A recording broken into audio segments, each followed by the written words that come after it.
Thank you for downloading this Brum Radio podcast. For more podcasts, visit brumradio.com.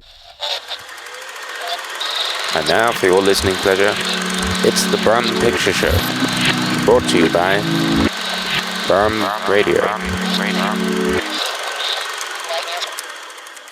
Hello and welcome to the Brum Picture Show, the film show brought to you by Birmingham-based community cinema collective Screen B14. My name is Paul Vernon, and on this week's show, to celebrate Screen B14 and the Mockingbird Cinema's upcoming screening of Mishima, A Life in 4 Chapters, we thought we'd talk about Hollywood's favourite cantankerous and controversial uncle, Uncle Paul. No, not me, but the film critic turned filmmaker and film critic, Paul Schrader. Of course, the writer of Taxi Driver and Raging Bull and director of American Gigolo, The Card Counter, and many, many others. Joining me, as always, is our very own filmmaker turned film critic and filmmaker who once described herself as a female Travis Bickle, the multi-talented and no-nonsense Nadine O'Mahony. How's it going, Nadine? I think it was more than once. Yeah, multiple times. Can I just say, like, not the violent, racist part of Travis Bickle, just like the sad, lonely bit. Yeah. I don't condone any of that. No. But yeah, the beginning is just like a sad man. Yeah, so just that little bit. That's all right. That's me. Right, that's you. Oh, that's beautiful, Nadine. So yes, thank you very much for joining me again, as always. Now, regular listeners to the show may have a vague and distant memory of a presenter on this show called Rory, who, over the course of the series, has given an increasingly unbelievable and bizarre array of excuses for not appearing on this show. So last we heard, he was harbouring a parasitic alien life form, but it seems this week he has a far more terrestrial pathetic excuse for not appearing on the show. So regular listeners might also know that Rory identifies as a filmmaker and has recently been completing a short film called Letters from Space. Did you know this? Yes. Yes, he doesn't half go on about it. Well, it transpires that Paul Schrader himself saw a cut of Letters from Space. Wow. And unfortunately, he wasn't very impressed. So been, you might know Paul Schrader. He has a Facebook page where he offers his opinions about films. Yeah. And so he saw Rory's film, Letters from Space. And I'm afraid this is what he had to say about it. So, you want to hear? Yeah, of course. Okay. So Paul Schrader, the actual Paul Schrader, he said, "I can appreciate the inclination to give Rory Rawson a pass, but has a director made a film as bad as Letters from Space since Howard Hawks' Man's Favourite Spot? It fails in every area: screenwriting, lighting, locations, sets, props, wardrobe, and casting. When, early on, Rawson employs a shot of a letter falling from space," not seen it. I thought, great, he's going to riff on the stylizations of sci-fi films, but that was the last interesting composition in the film. Sure, Rawson presents a few cliche-ridden passages about the futility of human endeavour, but these character insights had value 30 years ago. It was like listening to a criminal apologise to the family of his victims in hopes that the judge will cut him a lesser sentence. That was scathing. Well, I know. Let's say, look, if you don't want to believe that tripe that Paul has put out, then do follow Rory Rawson. Yeah, do follow him. And support his filmmaking, because I think that's just I mean, it is needlessly rude, I'd say. This is coming from the man who directed The Canyons. Yes. And Dying of the Lights. And Dominion. But yes, needless to say, Rory has not taken this news at all well. So he's decided to drop everything and become a gigolo in the hope that the experience will inspire him to make a film that Paul Schrader actually likes. So good luck with that, Rory. Wow. Yeah, good luck. I'm in shock. Yeah, I know, me too. But yeah, we look forward to the inevitable day that Rory comes crawling back to us. But for now, he's busy. Well, you know what they say. You can't live your life, to please Paul Schrader. I know. We only did this show to please Paul Schrader and, He's no pleasing that man. He doesn't care. He literally doesn't. But anyway, so there we go. So yes, we'll be talking about Paul Schrader in a bit. But first of all, of course, it is time for the news section. So Nadine, anything catch your eye in the news this week? Yes. Go on. Something for the Birmingham Peaky Blinders fans. Oh, yes, I know what this is going to be.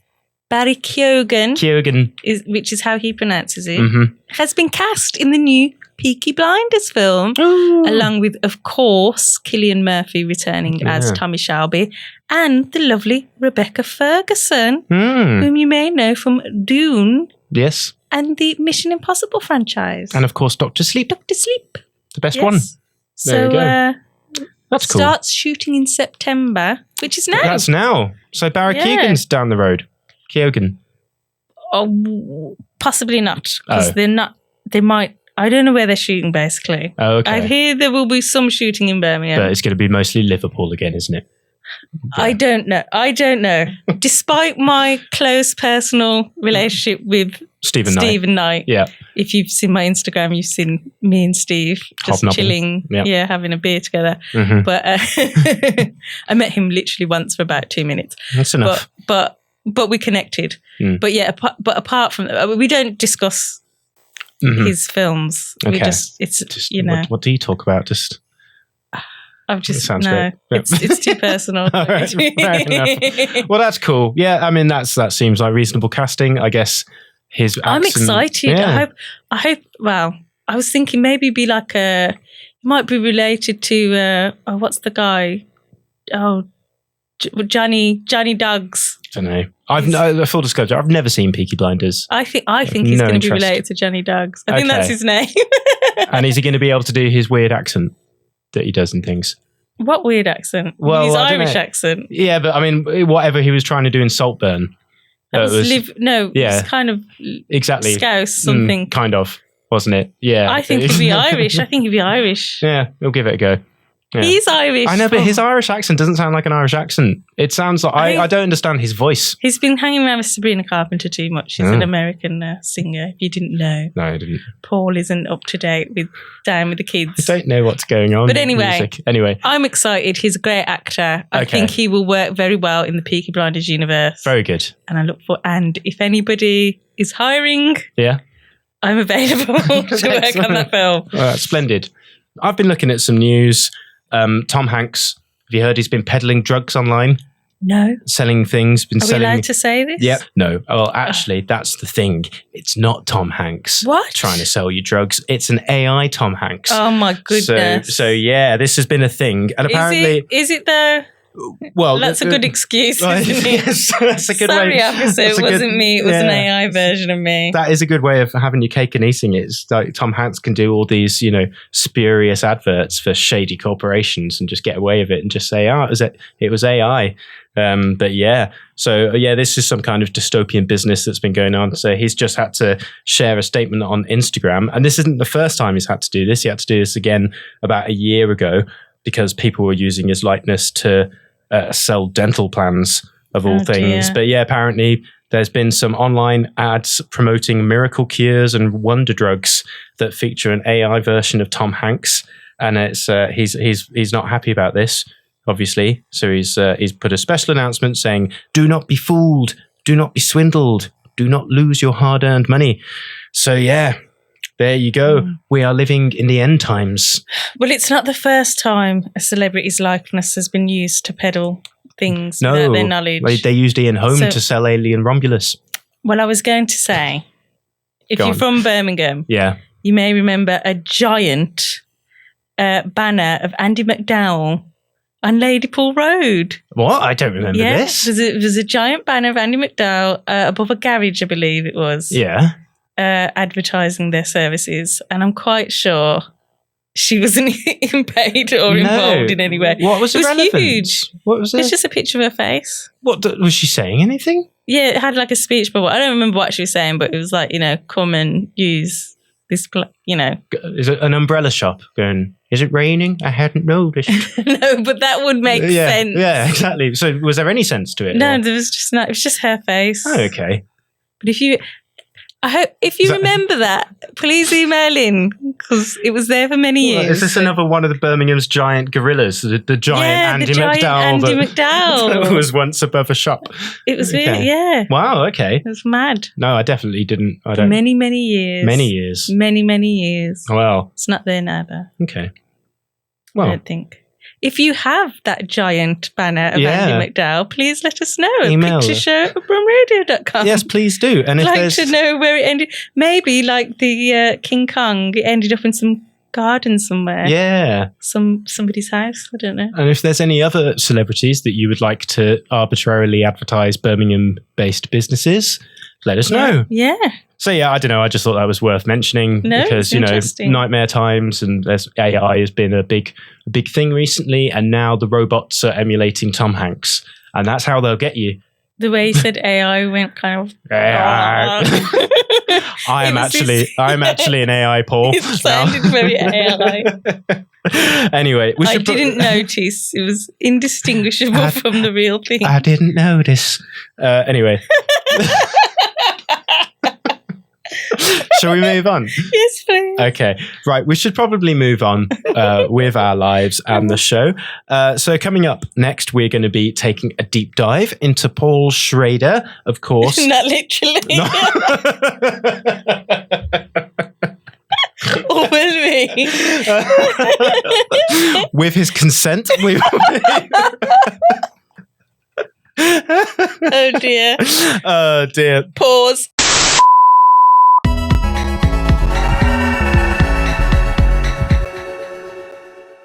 You are listening to the Brum Picture Show on Brum Radio, and today we are talking about the director of Mishima.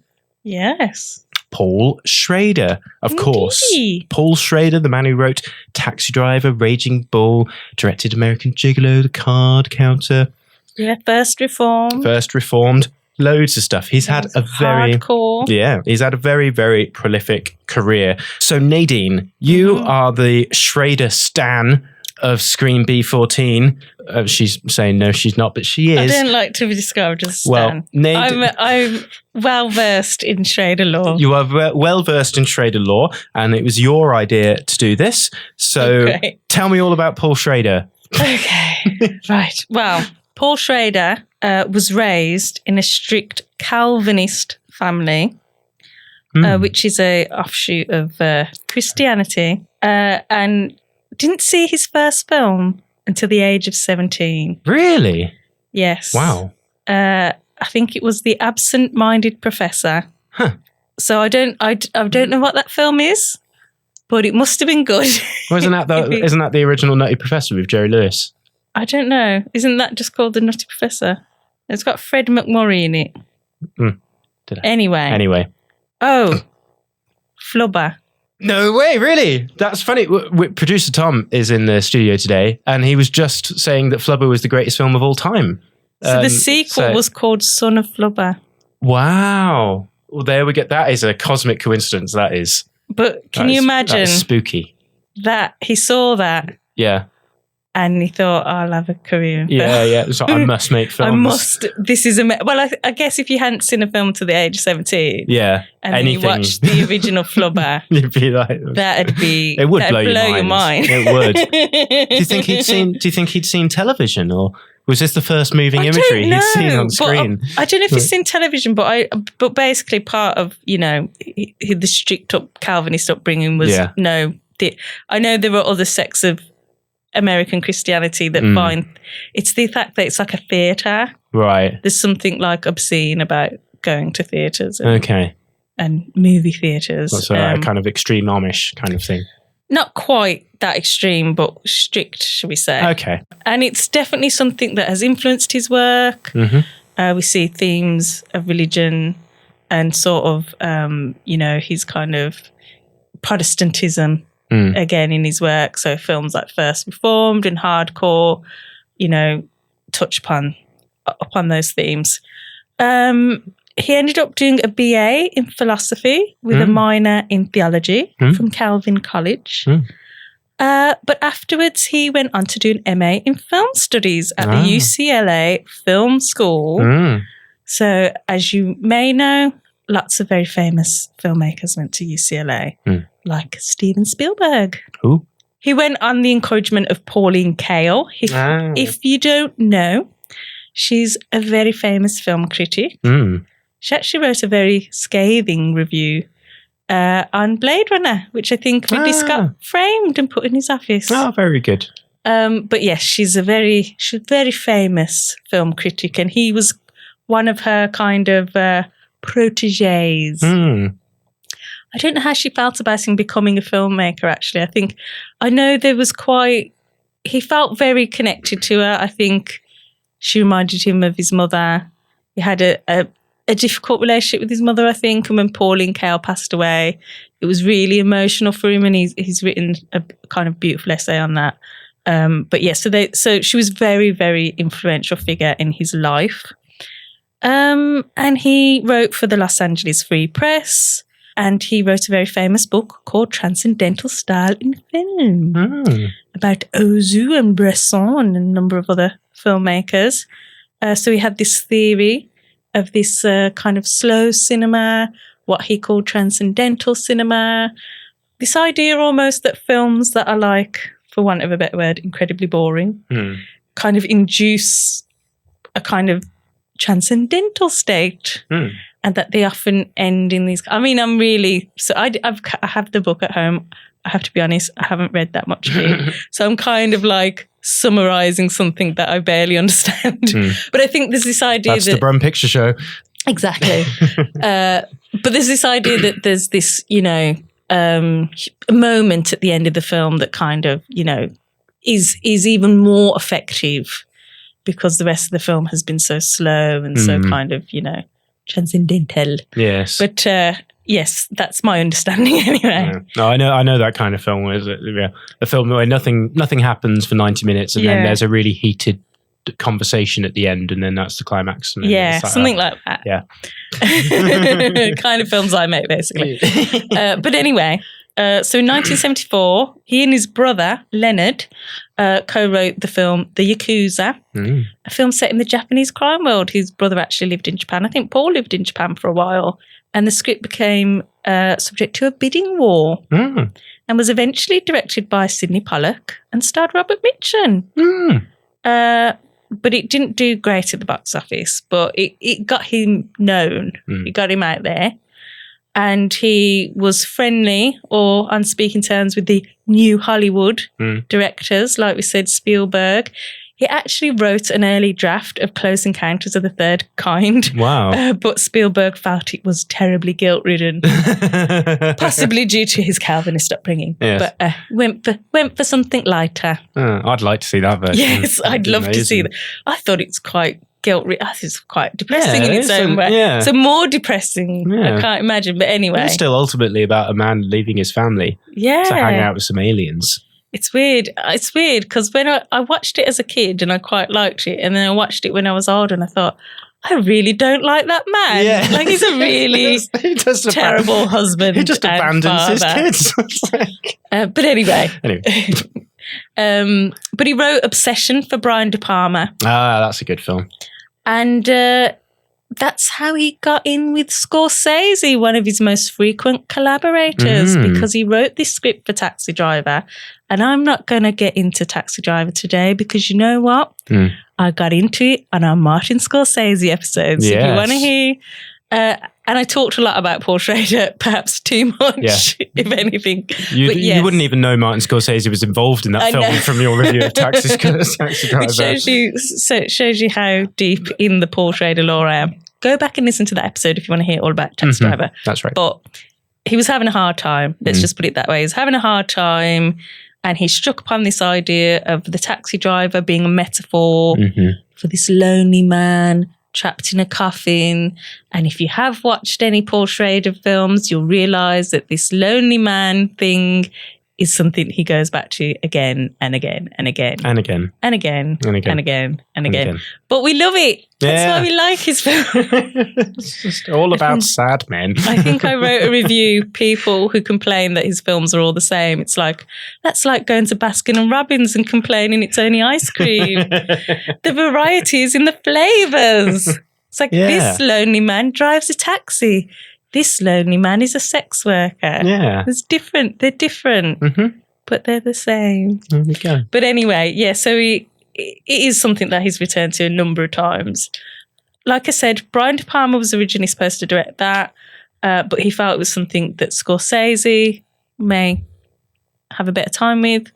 Scorsese directed it, and they collaborated a number of times, and the relationship has been up and down. I think brotherly, they called it, in a kind of so they haven't, there's been friction at times. I think there was a point where Scorsese realised, Paul really wants to direct and he should go off and direct his films, but he says as a writer, he really feels like if someone else is directing your script, the writer shouldn't be. If the writer is on set, it's a bad sign. It feels like once you give it over, to the filmmakers, it's their baby to raise. But yeah, they worked again, like you said, on Raging Bull, The Last Temptation of Christ, Bringing Out the Dead in '99, I think was their last collaboration. And then, Taxi Driver did really well. He went on to direct his first feature, Paul did, Blue Collar,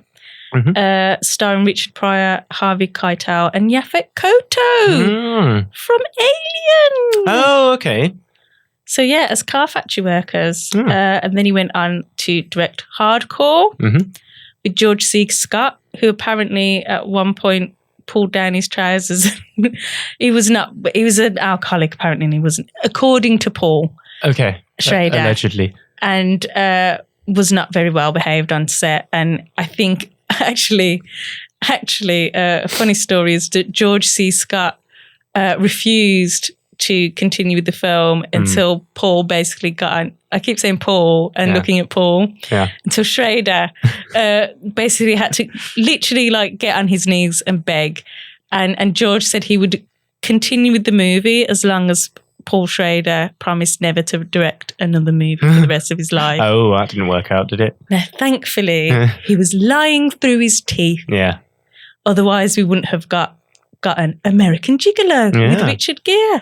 We wouldn't have gotten Cat People or Mishima, A Life in 4 Chapters. Literally considered one of the greatest films of all time. So do come and see that. By Paul Schrader. On the 9th at the Mockingbird. Just a little plug there.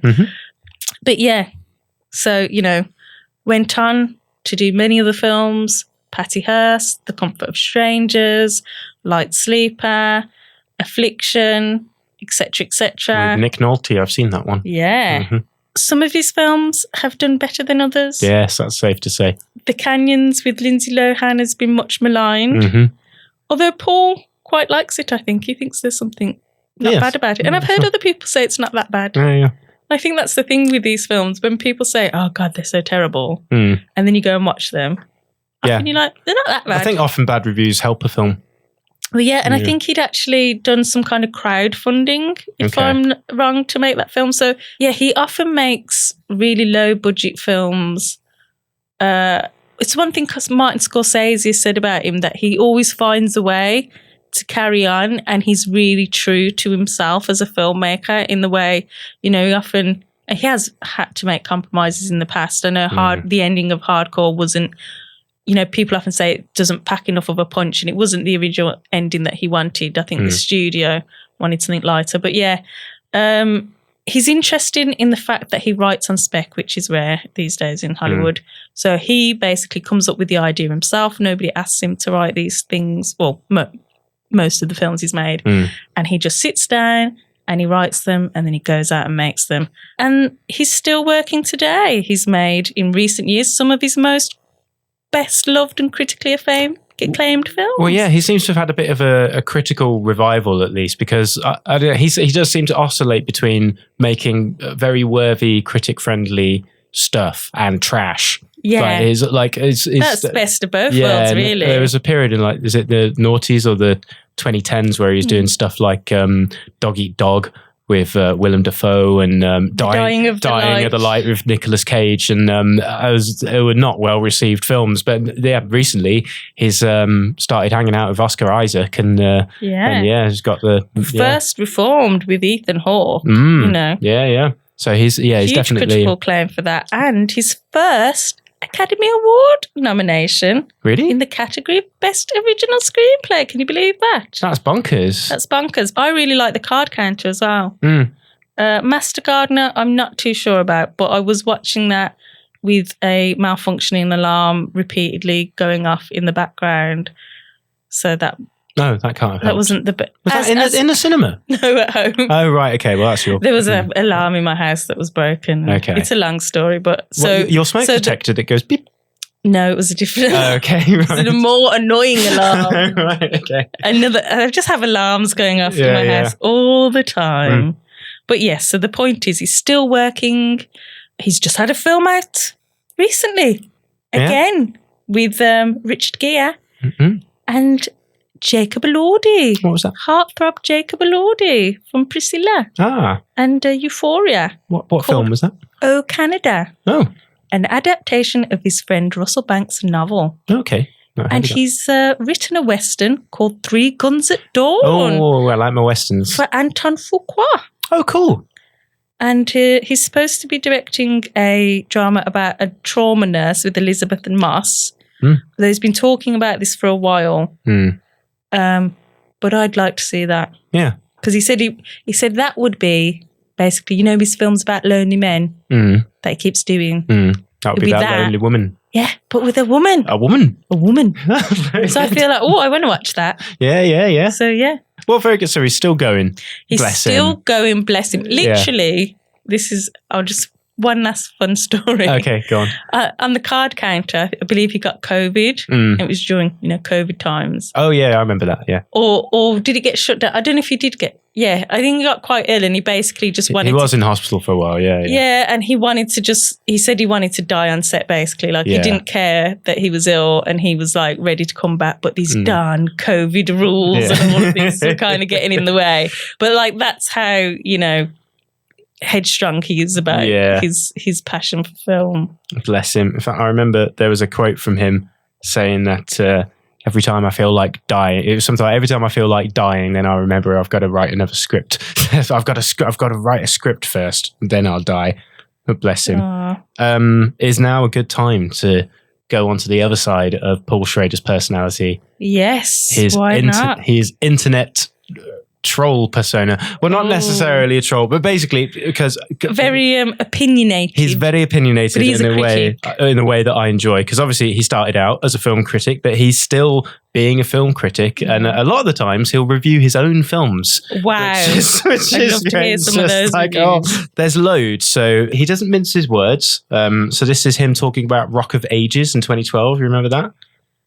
Yes. With Tom Cruise singing. Was it Tom Cruise? Yeah. Oh, wow. It's a musical, wasn't it? Well, he said he was lying in bed watching Rock of Ages VOD, and he said he was slack-jawed, stunned. Oh, he liked it then. No, how is it possible after 100 years of cinema to make something as bad as this? That's what he said. Didn't like that. Then there was Stand Up Guys in 2012. Do you remember that? I don't. It had Al Pacino and Christopher Walken in. I'd quite like to see it because, I like those guys. But yes, Schrader. Let's hear what Schrader says first. Schrader said, after 15 minutes, I had to shut it off. Sad. Embarrassing. To see great artists of one's own generation reduced to self-parody. Ugh. Well, I feel like some of his films could be reviewed. That's the funny thing. That's the funny thing about Paul Schrader is, yes, as I said earlier, he's made some trash, and it is quite funny him describing other films as trash, because you do wonder, when watching some of his stuff, it was like, did you think this was a good idea, Paul? You think you claim to know about films, but you did that. Deadpool and Wolverine. He said, what did you think of that? He said, I like cynical, I like ironic, but I draw the line at snark. He doesn't like snark. And he said he was killing time on a walk. When I passed the cinema, it was about to begin. I lasted an hour. So he hasn't seen it. Twisters 2024. Oh, I bet he loved that. He loved it, yeah. He said he watched Twisters in 4DX and emerged with a full back massage. Oh, wow. So, yeah. That's a good review. I'd say that is positive. I might go. Maybe I should go and watch it. I have got a bad back. Yeah. I think it's still on. I might go and watch it in 4DX now. Yeah, man. Is that a thing that we have? Sorry. I think 4DX still exists. Okay. I'm going to try. Maybe just at the Cineworld, actually. I'm going to check that out. But yeah, do. So yeah, anyone anyone and everyone should check out Paul Schrader's online presence because it's great. Yes. Do you have any other quotes from Paul Schrader?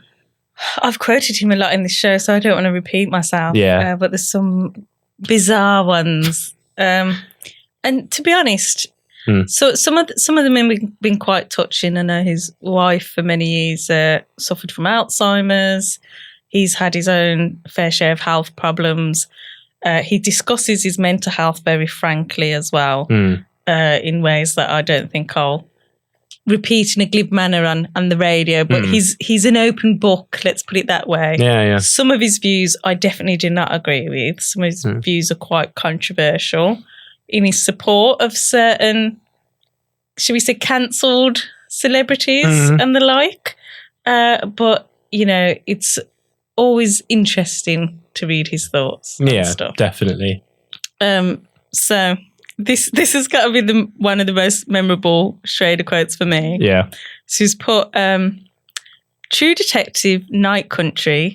Yes. True idiosyncratic film geniuses seem simplistic of the surface. It's like, okay, yeah, I'm with you. Yet impossible to emulate. Bresson, Tarkovsky, Resnais, Antonioni, Brakhage could issue colour-by-number director-film guides, yet defy anyone to complete the recipes. Witness vendors, Tokyo Gaga, which now starts to lose me here. Yeah. Take time making a David lunch. David lunch. That sounds quite tasty. David is generous. I've been influenced by him, but to emulate him, ? That S, like climbing the sheer, and sheer is spelt with a small s and capital HEER, sloops, I think that means slopes. Yeah. Of, in capital. Yeah. Mr. with a capital R. And then it's just little c, big LDDDDDDDDCC. Wow. And you might be thinking, now, the first part of that, I was with. I thought, this is interesting. He's going somewhere with this. Yeah. And the end, he lost me. Yeah. And then he replied to his own Facebook post later on. And it just says, and the award goes to Tim Merrill, Ambien. There we go. So that's what I mean when I say it's an open book. Yeah. That's our Uncle Paul Schrader. Never change. Uncle Paul, never change. You are listening to the Brum Picture Show on Brum Radio, and today we are talking about Paul Schrader. Nadine and I have chosen a Paul Schrader film each to discuss. So, Nadine, what are you going to discuss with us today? American Gigolo. Oh, how appropriate. So it opens with Blondie, and it's a fantastic opening. I think it's one of the best openings of a film ever. Just got this spinning wheel of a Cadillac, I believe. I'm not a car person. A car, and that thumping kind of electro pop Blondie, call to action. And it's a really great way of starting a film. It really hits the ground running, quite literally. There's a wonderful montage as well with Richard Gere trying on all these expensive clothes, which, if you've seen Pretty Woman, foreshadows. Because Richard Gere, of course, appears in Pretty Woman. And there's a fan theory, which I now very much believe, which is that the character Richard Gere plays in Pretty Woman is actually the same character he plays in American Gigolo. Interesting. Just a few years down the line, but certainly... He just neglects to mention his past. Well, you would, wouldn't you? if you'd been a gigolo. Yeah, but not to a fellow sex worker. Okay, well, look, there are holes in this theory. Okay, right. And he's got a different name, but maybe he changed his name to get away from his past. All right, fine. But anyway, certainly, I'm sure it was a reference for Pretty Woman, which came out in the 90s, and I'm sure it was part of the reason that he was cast in that film, to kind of, because this was a hit film. It was made on a $5 million budget. It made over 10 times that amount. But yeah, you might be wondering, why are we talking about this and not one of the many other Paul Schrader films. Yes, why? Well, I'm going to tell you why. Okay. Because I'm a massive fan of 80s films. And you might watch this film and go, yeah, it's one of them 80s films, isn't it? Mm-hmm. You know, electronic soundtrack, Greed is good, fashionable clothes, etc., etc. Mm-hmm. But I posit to you that this is the 80s film. Okay. And that this film actually invented the 1980s, or the 1980s film as we know it. That's a bold statement. It's a bold statement. Now, like I say, you might watch this film, you watch the cinematography, you listen to the soundtrack, you look at the story, you think, yeah, all very typical 80s elements. When you look at the date that the film was made, this film was made, or released, in fact, in January 1980. So this film, in my opinion, invented the 80s film. Or just was first? It wasn't just first though, Paul. That's what I'm saying. It's got the neon lights, the Venetian blinds, the designer labels. Yeah. This film basically invented that. And yeah, he was just really on the zeitgeist with this kind of, you know, if we think of it, remember the 70s? No. Well, not literally, okay. But you're aware of the 70s. I'm aware they happened, yeah. You know, it was all about authenticity, especially in cinema. We had Easy Rider and all that kind of thing. New Hollywood. I mean, this was a kind of slap in the face to New Hollywood, this film. I mean, this is about, you know, designer labels and all that kind of Reaganomics before Reaganomics was a thing. So I think it really, you know, predicted the future in many ways. Or you know, what is now the past, but you know, it was ahead of its time, is what I'm saying, Paul. It's Drive before Drive, American Psycho before American Psycho, Heat before Heat, and I think the opening montage and the closing shot are perfection. It gets a bit saggy in the middle, but so if you're looking for a really taut, you know, roller coaster thriller. This isn't that film, not really. Okay. But if you're looking for a character study about a sad man who happens to be a gigolo and wears very nice clothes, it's basically Taxi Driver. I mean, there's a quote from Paul Schrader actually that's quite interesting about the film and Taxi Driver, because he sees it as a companion piece. Schrader commented that the character in Taxi Driver was compulsively non-sexual. The character in American Gigolo is compulsively sexual. He's a man who receives his identity by giving pleasure, but has no concept of receiving pleasure. So it's kind of like sexy Travis Bickle, if you like. You're talking to me? Listeners, I wish this was live streamed. Paul did a rather seductive sweep of his chest with his hand there. That's right. Moving on, American Gigolo. Some interesting facts.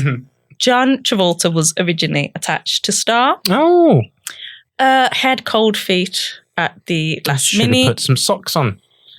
But I think it might have been the section, because there's kind of allusions to homosexuality and stuff. He did a Joaquin Phoenix. Yes, he like, did a Joaquin Phoenix. I didn't know this was going to be a gay film. Actually, no. I think his mother was. He did know. His mother passed away and his father was ill, but it was certainly something that a lot of people were sort of worried about. But it's why Richard was interested in it. He said he liked the gay subtext. He thought it was interesting. But the part was also offered to Christopher Reeve. He turned it down. $1 million offer. He said, no, thanks. Chevy Chase was offered the role. But Chevy Chase? American Gigolo starring Chevy Chase. Wow. That is, I'd be interested to see that. Goodness. But no, Richard Gere saved the day 2 weeks before shooting. Oh, wow. You see, Todd Haynes, what are you moaning about? Exactly. Yeah. Maybe this is the American Gigolo. Maybe someone will come in and save the day and it'll be like the perfect casting and we'll go... Richard Gere. Yeah. Oh, my gosh. Oh, yes. Anyway. Yeah. Richard Gere said about it, he was drawn to it because of the gay subtext. And he said, I read it and I thought, this is a character I don't know very well. Mm-hmm. I don't own a suit. He speaks languages. I don't speak any languages. There's kind of a gay thing that's flirting through it, and I didn't know the gay community at all. I wanted to immerse myself in all of that, and I had literally 2 weeks, so I just dove in. Wow. What so does he that did mean? a Paul Schrader deep dive. Wow. But apparently it's not the only role that Travolta's turned down that Richard Gere's taken up. So Days of Heaven and An Officer and a Gentleman and Chicago. Is that what Richard Gere does? He just follows John Travolta around, just sees... You've heard of ambulance chasers. He's a Travolta chaser. I like that. Now, I must say, obviously, the title does give it away. It is about a sex worker. It's about an American gigolo. Mm-hmm. There is some full frontal male nudity. Oh, my goodness. It's very tasteful. It's almost incidental, but it's brief. Okay. But it was the first time a major Hollywood actor had gone frontally nude in a film. Really? Yeah. And he said it wasn't in the original script, apparently. Right. But he said it was just in the natural process of making the film. He said he felt vulnerable, but he thinks it's different for men than women. So, yeah, it's, why not? Yeah. Even the sort of women are naked all the time in films, so it's very feminist. No, not so much these days. Well, anyway, we've got time to make up for lots of it's the male nudity phase now.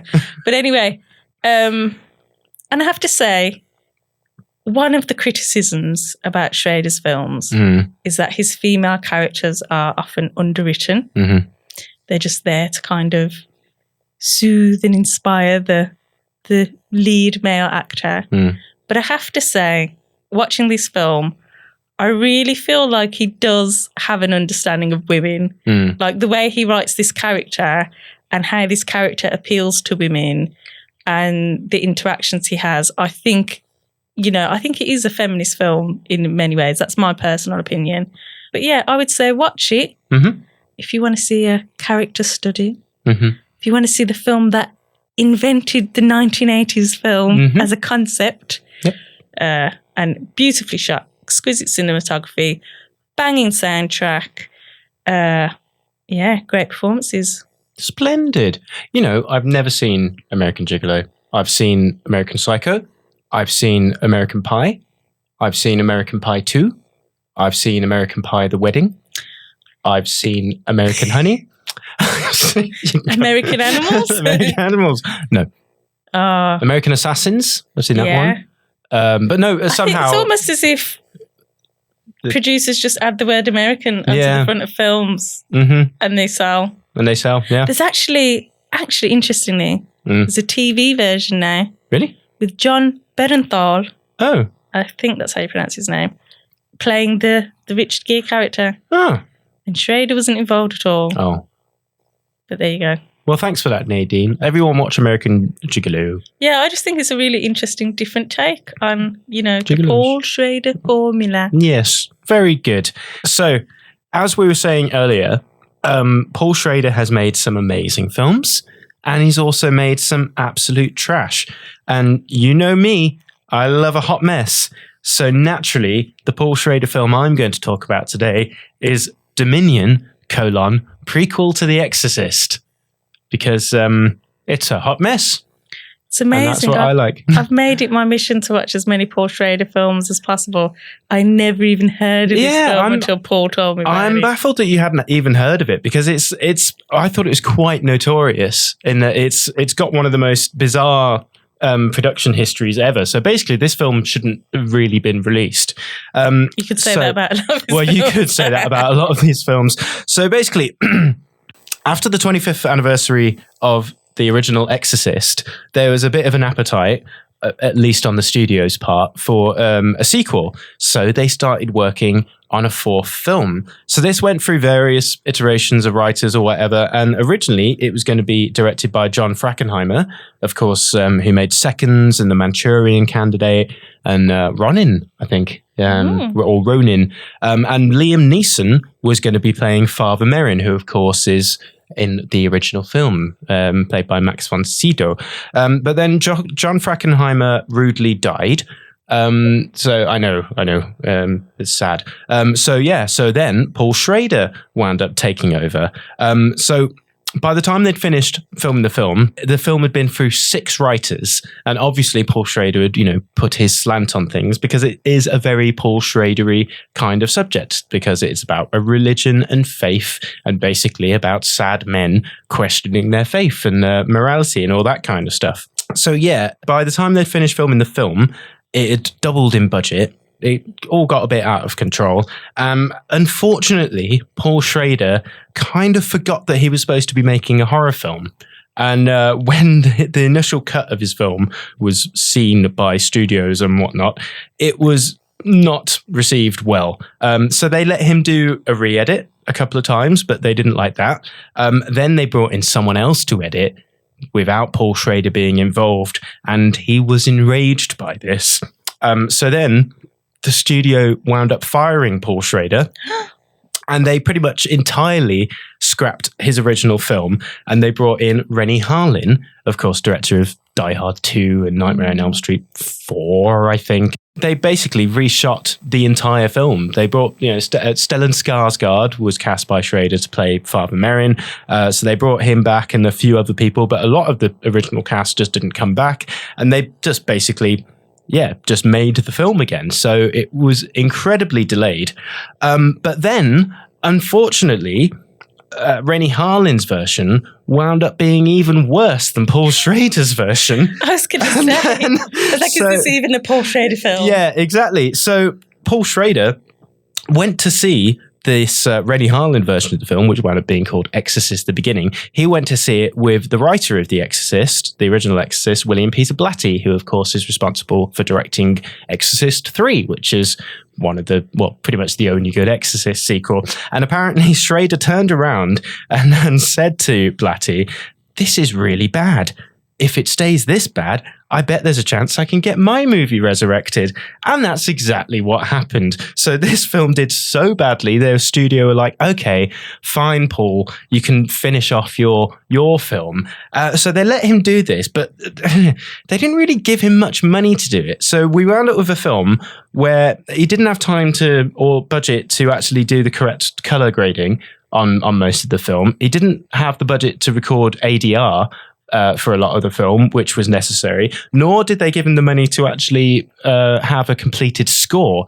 So the score for the film is little bits of score from the Rennie Harlin version, but then there's also little bits of score from Angelo Badalamenti, who of course composes for David Lynch's films. So he came in and did little bits and pieces unpaid, and then the final 20 minutes of the film were scored by an American metal band called Dog Fashion Disco, who were only hired because Schrader's son liked the group.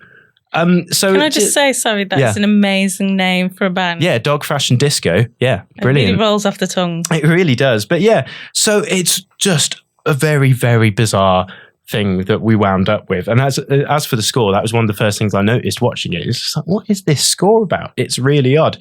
But anyway, eventually he wound up with a finished version of his version of the film, and the result is fascinating because it's a mess, and its budgetary limitations are quite obvious. But there is a germ of a great film in there, and you can tell that there is a lot of Paul Schrader in there because, of course, as I said, there's a lot of themes that appeal to him.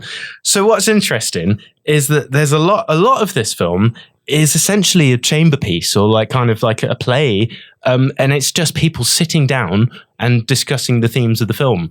And just like, "Oh, what do you think about the philosophy?" It's just like, "Oh, yes, but faith and religion." So there's lots of that kind of stuff, and then there's some bits that are so theatrical, and there's this subplot where he has a love interest. And oh my goodness, the scenes where they're courting, it's not, yes. It's, awkward. Yes, it's awkward. It's awkward. Yeah, I have to say, much of American Gigolo, it's not as sexy as you might imagine a film would be. Yeah, oh my goodness. It's awkward. Very stilted. But yeah, and it's so heavy-handed with its themes. So it's about the hypocrisy of the church. It's about faith. It's about racism. And like every Paul Schrader film, about a sad, lonely man. But then, at some point, Paul Schrader does actually seem to remember that it's supposed to be a horror movie.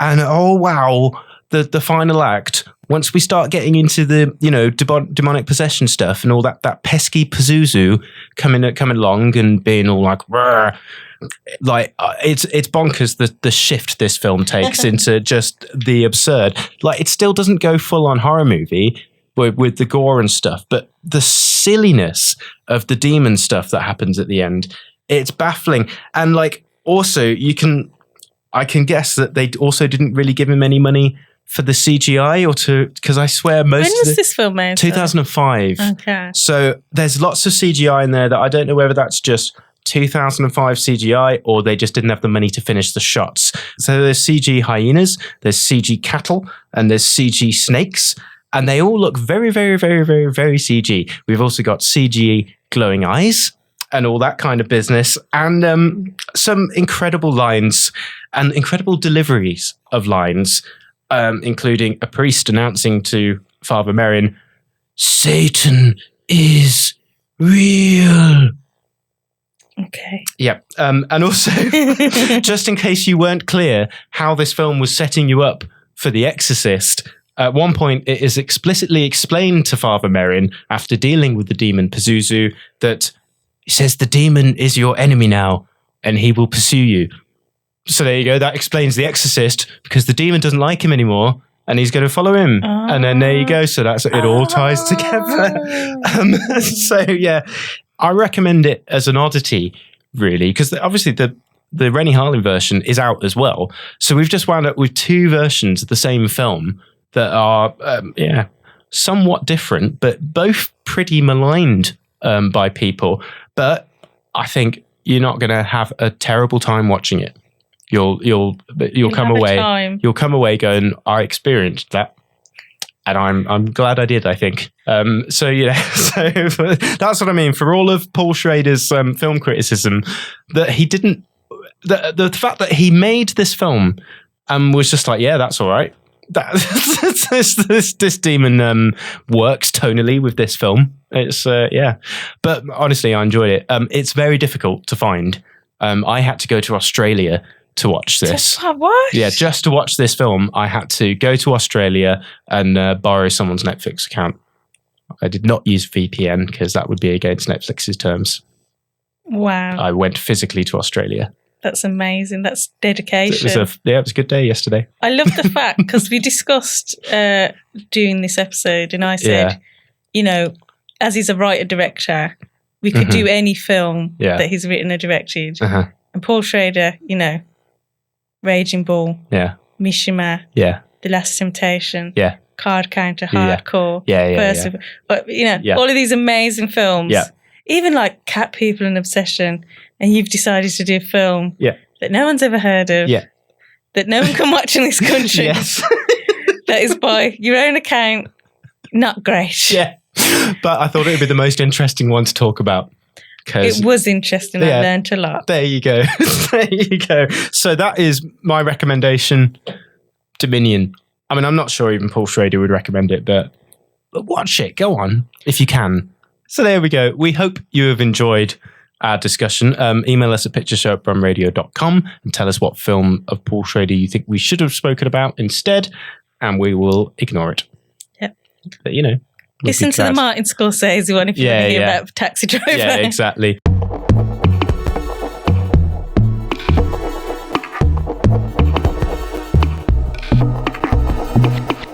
You are listening to the Brum Picture Show on Brum Radio, and today we have been talking all things Paul Schrader, but now it is time for the reviews section. So first of all, I want to talk about the remake of The Crow, one of the most violent films I've seen in recent times. It's insane, because to be honest, I often moan about films not being violent enough these days, and this definitely delivered, but unfortunately it delivered in a way that didn't work. So yeah, after years of attempts, they've finally remade The Crow, and you've got to wonder, just just why? Because I mean, in a way, a straight remake in itself is quite rare these days, because usually it's either a soft reboot or a legacy sequel or whatever. But this is, a remake, or as Nadine has said on the previous episode, is it a reimagining of the original source material? And I'm sure that's how they present it. But yeah, this time it's Bill Skarsgård, another Skarsgård, in the Brandon Lee role, and his love interest is played by FKA Twigs of all people, who apparently she's a musician.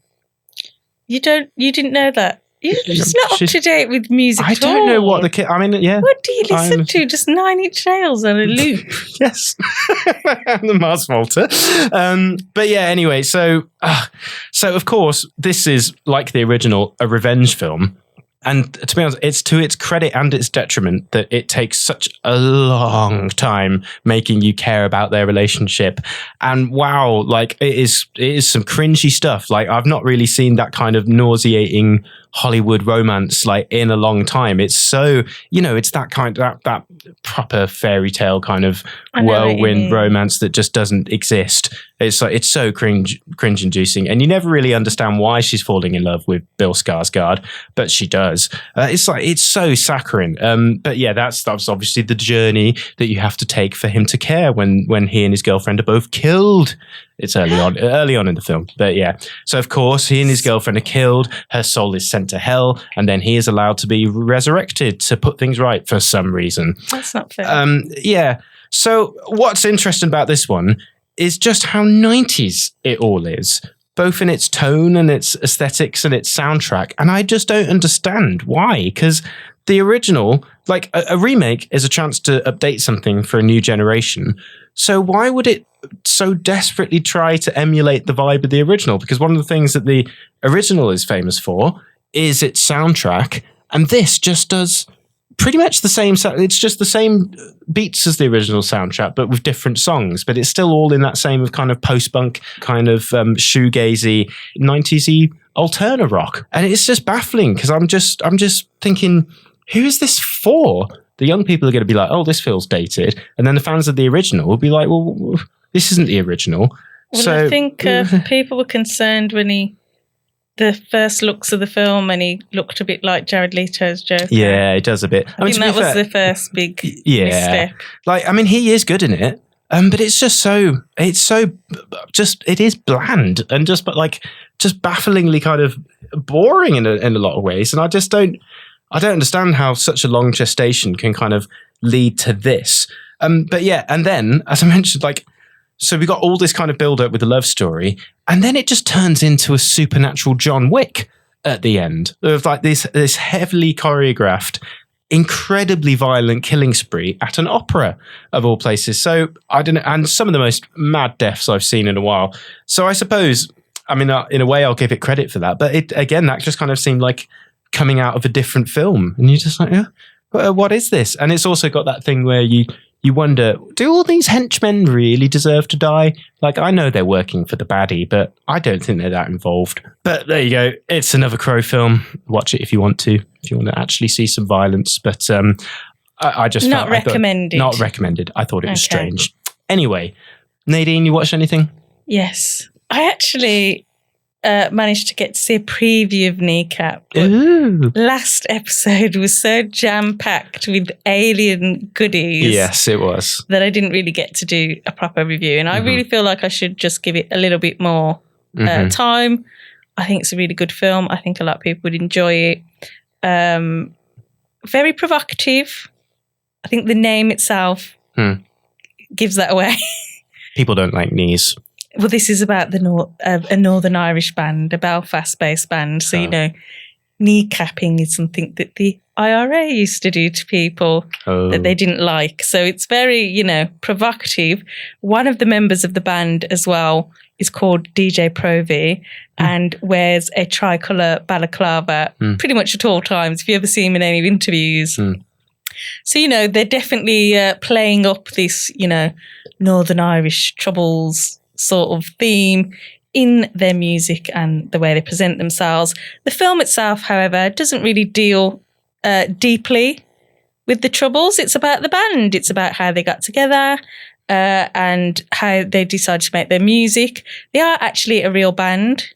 they do a lot of their music in Irish, which apparently there are quite a few Irish speakers in the Republic of Ireland, but in Northern Ireland there's very few. So it's quite, quite out there for them to sort of decide, we're going to rap in our language, in our Irish Gaelic language. And as somebody who's a half Irish myself, it made me think, you know what? Maybe I should learn Irish. I understood 3 words in this, and that was Hain Do Tree, which is 1, 2, 3 in Irish. I mean, you sent me a picture of your Duolingo owl the other day, and that leads me to believe that you might not learn Irish. Okay. Because that was a very sad looking owl. It's so sad. He's got snot coming out of his beak and everything, which I didn't even know was a thing that could happen to owls, but there you go. It's to the point where I think I should delete it just for the emotional blackmail that they're trying to put me through to get me to learn. But anyway, there are other ways of learning languages, Paul. Okay. No, but it was inspiring in that way. It was inspiring that these lads, took this part of their culture and made it, it's actually inspired. The inspiration was a friend of the band was arrested in Northern Ireland and he refused to speak English. So they had to get a Northern Irish translator because it was about, your right to speak the Irish language. And it was something, you may not follow Northern Irish politics, but it was a big, political point at the time. But this is a fun film. It's a comedy. And like I said, it doesn't deal deeply with those issues. It's about these lads taking drugs, going to raves, getting into trouble, and having a good time. So, I recommend it. It's got that very fast pace, hyperactive sort of editing, lots of jokes, almost kind of Edgar Wright-esque type, filmmaking that we all love. It's got Michael Fassbender in there playing the dad of one of the characters. And and I'm going to say they actually did acting classes to do this film. And I think they all give good performances, but one of them was so good that I thought he was a plant. Because as I said, DJ Provy... Plants can't act. DJ Provy, if you ever see Kneecap in interviews... always wears a balaclava. And the character in this film that plays DJ Provy doesn't wear a balaclava. So I thought, maybe they've replaced him with the actual actor. Maybe he wasn't good. And they put a proper actor in it because he's so good in it. No, it's the real DJ Provy. Oh my goodness. And you get to see him without his balaclava on. So, for that alone, it's worth watching. But no, check out their music, Kneecap, their rap music. In Irish. Check out the film. I think it's fun, controversial, provocative, but funny and interesting. Just like Paul Schrader. Exactly. There we go. It all ties together at the end. That is about all we've got time for on this week's show, but we just have time for Nadine's roundup of local events. We always have time for my local events here at Brum Radio. No. So on the 9th of September, we've mentioned it before, going to mention it again, Screen B14 is showing Mishima, A Life in 4 Chapters. A very rare screening of this film. We did it first. Tokyo Film Festival will be doing it later, but it's definitely worth watching. Literally one of the greatest films ever made. It's going to be at the Mockingbird Cinema on the 9th. Do get your tickets. On the 13th of September, Sturchley Open Cinema and Flatpack are teaming up to show Isle of Dogs at Cotteridge Park. Let's hope the weather's nice. On the 17th of September, Journey Film Club will be showing Big Fish at the Birmingham LGBT Centre. On the 19th of September, Palestine on Film will be showing Bye Bye Tiberius at the Mockingbird. And on the 25th of September, Whatever Pays the Rent will be showing Little Shop of Horrors at the Hare and Hounds. And next month, on the 8th of October, we're going to be showing Eno, the Brian Eno documentary at the Mockingbird. Oh, that's cool. So if you like your music documentaries, those tickets are available now on mockingbird.com. Splendid. So check it out. We shall. Well, thanks very much, Nadine. Some very exciting stuff, as always. Thanks very much for listening. Do be sure to join us next time. But in the meantime, it's goodbye from me, Paul. And it's goodbye from me, Nadine.